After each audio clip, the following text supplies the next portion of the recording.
In our April update on Americans' views of their own personal financial situation, we looked at two specific questions: rate your current financial situation, and a question which says, do you have enough money to live comfortably? Combining these questions, we look for the percentage of Americans that we could classify as living on the financial edge. We define that as those who say they don't have enough money to live comfortably and also rated their personal financial situation as only fair or poor, and we ended up with 25% of Americans who can be classified as living on the financial edge using that criteria.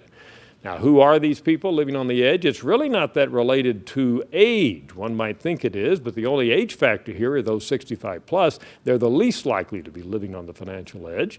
And of course, that's in part because they're eligible for Social Security. And although it may not be a lot, it looks like most older Americans say, hey, at least they're doing all right when it comes to their finances. There's really very little difference by region. People in the Southwest, Midwest, and East don't vary that much in terms of the percentage who are living on the financial edge.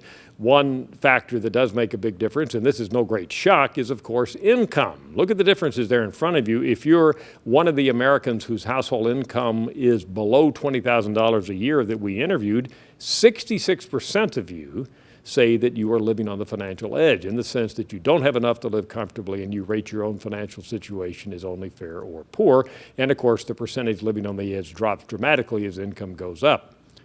Education certainly makes a difference. Look there, if you're a college graduate, only 12% living on the edge. If you have a high school education or less, that's almost half of Americans.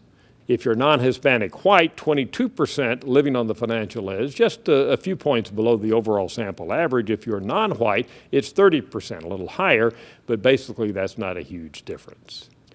And I should point out that 45% of Americans on the other side are what we would call living in a positive financial situation, in the sense that they rate their personal finances as excellent or good, and they tell us that they have enough money to live comfortably. I'm Dr. Frank Newport, Gallup Editor-in-Chief.